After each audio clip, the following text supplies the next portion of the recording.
কালাকাঁদের নাম শুনলেই মানুষ ভাবে অনেক সময় লাগবে। আপনাদের সামনে এমন সহজ সরলভাবে বানিয়ে দেখাবো, ইজি পদ্ধতিতে আপনারা অল্প সময়ের মধ্যে বানিয়ে ফেলতে পারবেন। ছোট্ট একটা ভিডিওর মাধ্যমে অল্প সময়ে আমি 2 রকমের কালাকাঁদ আপনাদের শেখাবো। মিষ্টির কথা হবে, কালাকাঁদের নাম আসবে না, এটা হতেই পারে না। সাধারণত কালাকাঁদ কিন্তু খুব টেস্টি হয়। কালাকাঁদ চাইলে কিন্তু পনির দিয়েই বানানো যায়, কিন্তু সেটা টেস্ট বেশি হয় না। আমি বানাবো পিওর দুধ দিয়ে, যেটা খেতে হবে অপূর্ব। তবে হ্যাঁ, আজকে আমি যে কালাকাঁদটা বানিয়ে দেখাবো সেটা পুরো ডায়াবেটিস পেশেন্টদের জন্য, তবে চাইলে আপনারাও খেতে পারেন। আজকে আমি যে কালাকাঁদটা করছি সেটা পুরো সুগার ফ্রি দিয়ে করছি। তবে হ্যাঁ, এরপরে যে আমি কালাকাঁদটা করব সেটা পুরো আমি চিনি দিয়েই করে দেখাবো। তবে হ্যাঁ, ওই ভিডিওটা পেতে হলে আমার চ্যানেলের সাথে আপনাদের থাকতে হবে।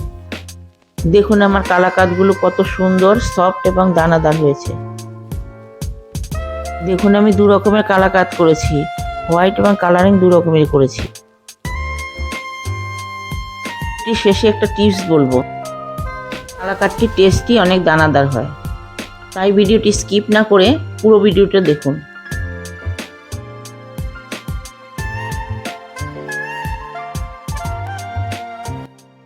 বন্ধুরা, welcome back to my channel এপার বাংলা ওপার বাংলা রান্নাঘরের পক্ষ থেকে আমি গীতা আপনাদের সামনে চলে এসেছি নতুন একটি রেসিপি নিয়ে।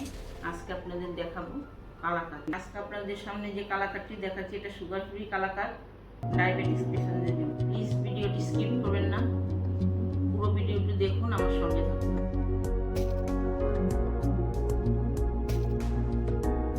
আমি হাফ লিটার ফুল ক্রিম দুধ নিয়ে নিয়েছি।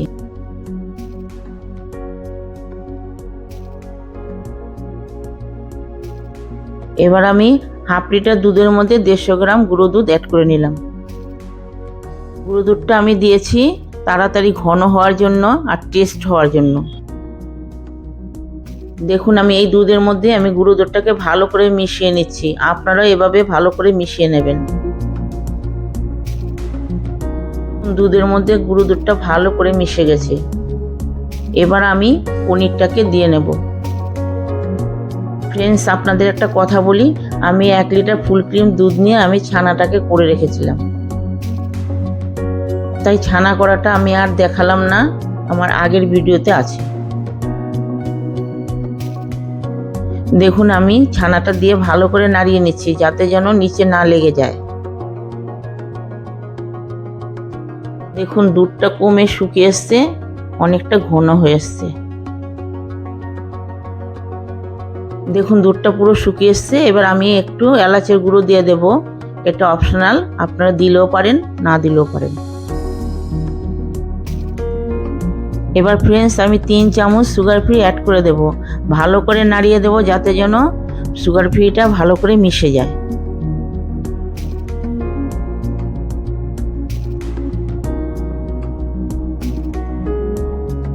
দেখুন এটা আমি বারে বারে নাড়িয়ে দিচ্ছি, এটা আমার হয়ে গেছে।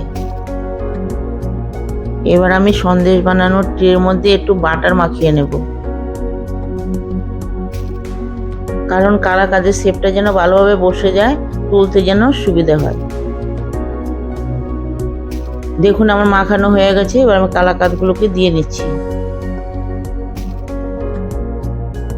দেখুন আমি শেপটাকে করে নিচ্ছি। এবার আমি কালারিং কালাকাঁদটা করার জন্য আমি হাফ লিটার দুধ আমি কড়াতে বসিয়ে দিলাম। দুধটাকে আমি ভালো করে নাড়িয়ে দেব। দেখুন ফ্রেন্ডস দুধটা আমার ফুটে গেছে। এবার আমি ওর মধ্যে ছানাটা দিয়ে দিলাম। দেখুন ফ্রেন্ডস আমি ছানাটাকে 2 ভাগে ভাগ করে নিয়েছিলাম। আগের কালাকাঁদটার জন্য আমি হাফটা দিয়েছি, এখনকার কালাকাঁদটার জন্য আমি হাফ দিয়ে দিচ্ছি। এবার আমি 3 চামচ সুগার ফ্রি দিয়ে দিলাম। দুধটা ফুটে এসছে, আমি এর মধ্যে 3 চামচ গুঁড়ো দুধ অ্যাড করে দিলাম। এবার আমি নাড়িয়ে ভালো করে মিশিয়ে দেবো, যাতে যেন গুঁড়ো দুধটা ভালো করে মিশে যায়। গুঁড়ো দুধটা কি সুন্দর ঘন হয়ে এসছে। গুঁড়ো দুধটা দেওয়ার পরে ঘন হয়ে আসে, তাই বারবারে নাড়িয়ে দিতে হয় কড়ার নিচে যেন না লেগে যায়।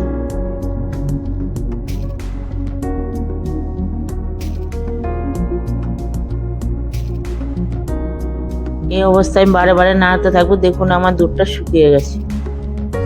ফ্লেভারের জন্য একটু এলাচ গুঁড়ো অ্যাড করে দিলাম, আগেই বলেছিলাম এটা অপশনাল।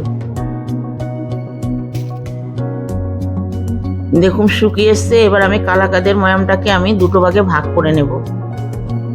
প্রথম ভাগটাকে আমি একটু ট্রের মধ্যে দিলাম, এবার আমি সেপে নিয়ে আসছি।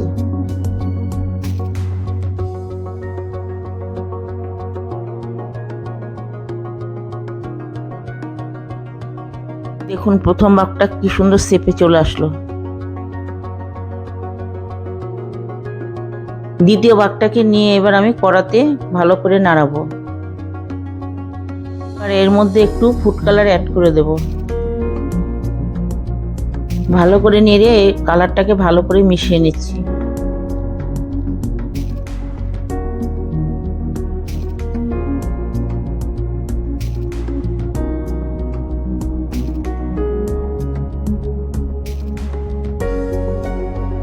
শুকনো শুকনো হয়ে এসছে, কালারটা ভালোভাবে মিশে গেছে। এখন বন্ধুরা প্রথম ময়ামের উপর দিয়ে ভালো করে প্রলেপ দিয়ে এবার এটাকে সেপে নিয়ে আসবো।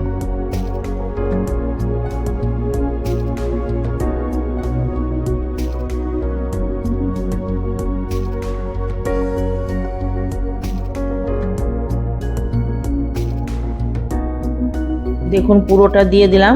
এবার ডবল কালারের একটা কালাকাঁদ হবে।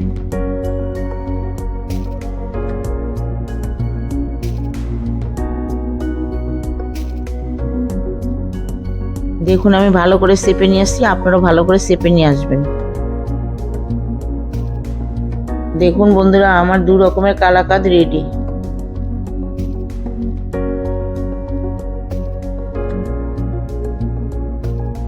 এবার আমি এটাকে ধরে 1 ঘন্টা ফ্রিজে রেখে দেব।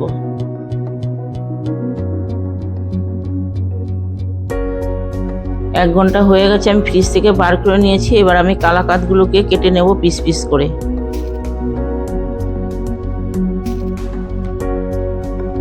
দেখুন আমার সুন্দর করে পিস পিস করে কাটা হয়ে গেছে। এবার আমি পরিবেশন করে নেব। দেখুন বন্ধুরা আমার কালাকাঁদটি হয়েছে কত সুন্দর, সফট এবং দানাদার।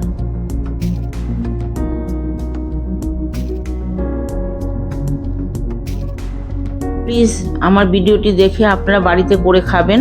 ভালো লেগে থাকলে কমেন্ট বক্সে জানাবেন।